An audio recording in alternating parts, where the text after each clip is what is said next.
Strap on your battle boots, kids, because today we are covering the epic conclusion of DC's absolute power, and it gets wicked. If you are new to my channel, go check out the previous videos before you watch this one, because you need to, trust me. Now, let us begin with the end.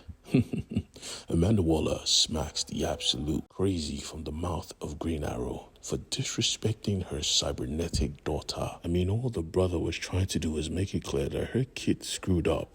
Amanda didn't care because she was prepared. She knew the heroes were coming and she was looking forward to it. The heroes, however, had taken a lot of L's, but they had a plan. Batman was their plan. Batman had figured out how to put down all the Amazos, so this was the opportunity. Everyone knew their mission. The Flash had to stop the portal from bringing in more of Amanda Waller's interdimensional soldiers, and with Nightwing leading the charge, it was perfect. Looking to the young hero Airwave, he said, "Stay close to me. You are very important. Now, Bruce, let us loose." And he did just that. The DC heroes came busting through the portal and they were ready to bust heads, and they did just that. Remember Amanda Waller's confidence? Well, it was screwed up because just then, as her people were about to open fire, their weapons started to screw up.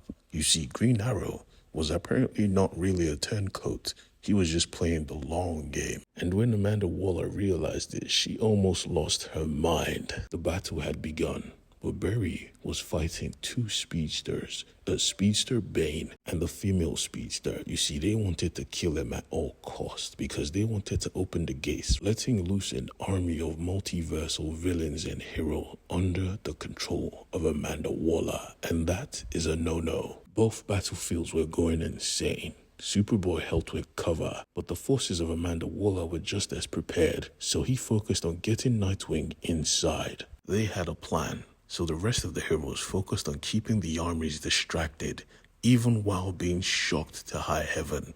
They were about to be lasered. Wonder Woman was their only defense. This was a losing battle. The heroes were already injured and they had to face an army of actual villains, weaponized to take them down.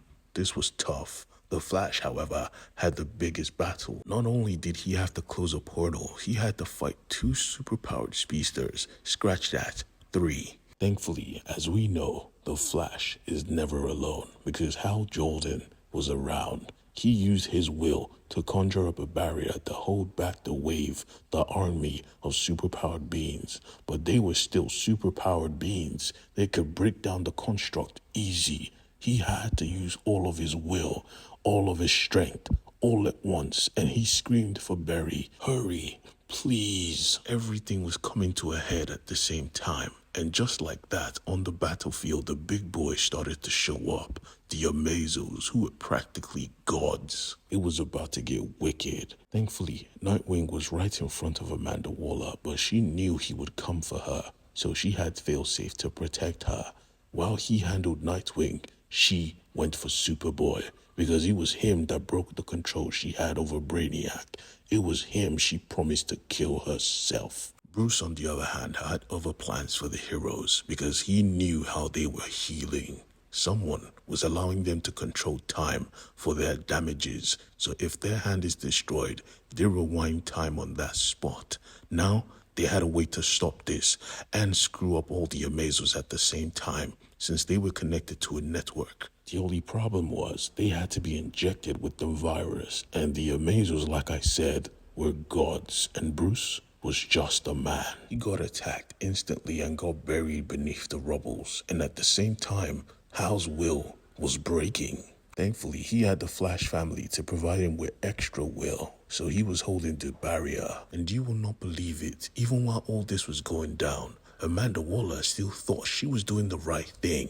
Peace in our time, while the heroes who protected Earth were dying, while you were unleashing an army of supervillains, you thought you were in the right?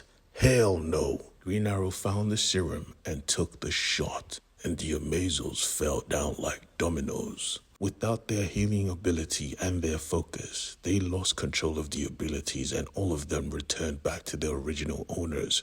Well, scratch that. Some of them because some powers went to new people, some powers got mixed up, but the heroes still had abilities, and with those abilities they fought. And Amanda Waller, realizing what just went down, was angry. What the hell? Even Failsafe was bugging out. It was amazing. Amanda Waller pulled out a gun. She wanted to kill Nightwing, the Prince of DC. Screw you. Dreamer came through and knocked her ass down. The heroes were back, and now they started to rally. Everyone looked at Green Arrow crazy, but he simply said, yeah, I was on the cover. Martian Manhunter helped me lock my memories, and at a certain time, they all came back. Bruce was pissed off. Like, bruh, you could have told me you had contingency plans, but Martian Manhunter said, yeah, you ain't want to talk, my brother. Just fight. As the battle kept raging on and the Amazons were dying, the heavy hitters went to help the Flash, because right now he needed it. Amanda Waller, however, was a real sore loser. You see, she didn't care. She was just pissed off that Dreamer was alive. But Dreamer revealed, thanks to Superboy, still dreaming of me, I was able to come back, you stupid bitch. The gateway was still open though, and they were trying to come to our world. The Flash made it clear, if I close this gate, there is no more multiverse. We are cut off from them forever. Amanda Waller screamed at the top of her lungs, you lose. The world hates you. I did that. I made them believe you were murderers. How do you think this works out? They will just think you guys tried to revolt against the US government. You are done. But just as the gateway exploded, Nightwing revealed, yeah, have you met our boy Airwave? The living Wi-Fi. The whole world knows the truth now, Amanda. You are done, and we are back. And he was right. The heroes were back, but things were different now. I mean, most of them lost their abilities. Some got new ones. But while they were rebuilding, Wonder Woman, Batman, and Superman got a message to come to a certain place. So they took off. While Amanda, well, she was in prison. She found it tedious though, because she knew everything. Every DC secret. But the truth is, Dreamer was a sore winner as well, because she locked every single secret at the back of Amanda's head. Amanda Waller screamed, how dare you? Why would you do that? But Dreamer didn't need to give a reason. Just be lucky I didn't wipe your mind. Now think, but don't think too hard, because I may have left a bomb. It is so perfect because Amanda Waller is fond of putting bombs in people's brains. This was the perfect punishment. Batman, Superman, and Wonder Woman, however, had a meeting with Green Arrow. They were pissed off. You could have told us. Because of you, right now, Red Tornado cannot be fixed. Some people lost their abilities and some people gained them. Wonder Woman just wanted to beat him down because this was a big breach of trust. Come on. And in all honesty, he understood this, honestly. But the truth of the matter is that they made the mistake first. They should never have broken up the Justice League. Respect to the Titans for picking up the slack, but the Justice League is needed.